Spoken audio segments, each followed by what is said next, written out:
in a small, forgotten village nestled at the edge of an ancient woodland. Rumors had always swirled about the forest. They called it the Enchanted Forest, but not for the reason you'd expect. The enchantments there weren't beautiful, nor were they kind. On the night of the blood moon, three friends dared to venture into the woods, lured by the promise of adventure and the thrill of breaking an old village taboo.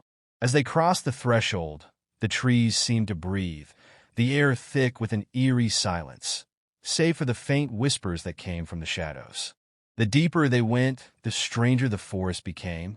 Time twisted, paths folded in on themselves, and the trees, they watched. Soon, the friends realized they were not alone. Something ancient and hungry lurked within the dark, waiting for those foolish enough to enter. It wasn't long before the enchantments revealed their true nature, and one by one, the friends were drawn into a nightmare from which there was no escape. The forest wasn't just alive, it was sentient, and it craved more than their fear. It wanted their souls. But the worst part? Even after they disappeared, the whispers never stopped. The whispers followed them through the trees, low and unintelligible at first, like a distant wind rustling the leaves.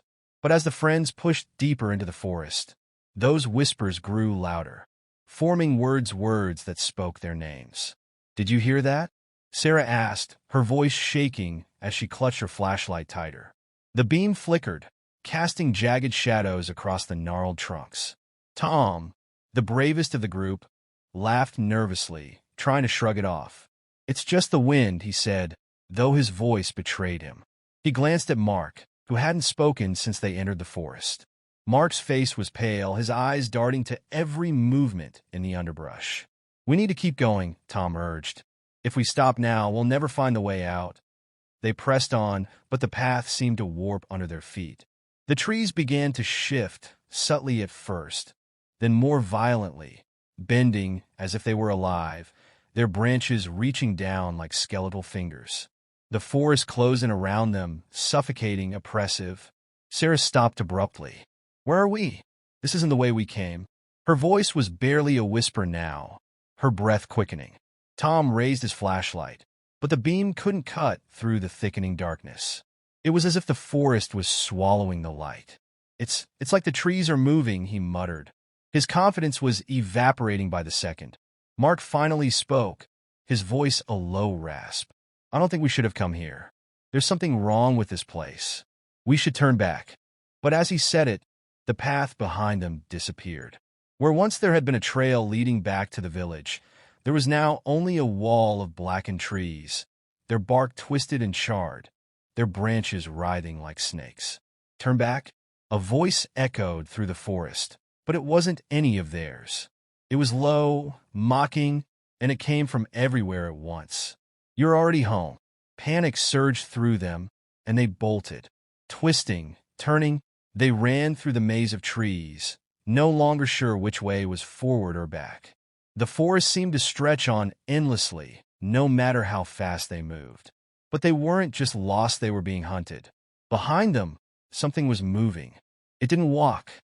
It slithered. The ground pulsed beneath their feet, as if something massive was stirring beneath the earth. Sarah stumbled, her ankle twisting painfully. She cried out, but Tom and Mark were already too far ahead. Crawling on her hands and knees, she tried to stand, but the roots of the forest began to coil around her legs, pulling her down. "Help!" she screamed, but her voice was swallowed by the shadows. Tom stopped, turning back just in time to see Sarah being dragged into the earth, her terrified eyes wide as she vanished beneath the soil. "Sarah!" he shouted, racing towards her, but it was too late. The ground had closed over her, as if she had never been there at all. Mark grabbed Tom's arm, pulling him back. "We need to go. We can't save her." But even as he said it, the ground began to shift again. From the spot where Sarah had disappeared, a figure began to rise. It was here, or something that looked like her. But her skin was pale as death, her eyes black and hollow, and her mouth twisted into a sinister smile. "Stay with us," her voice echoed, but it wasn't her voice anymore. It was the forest's.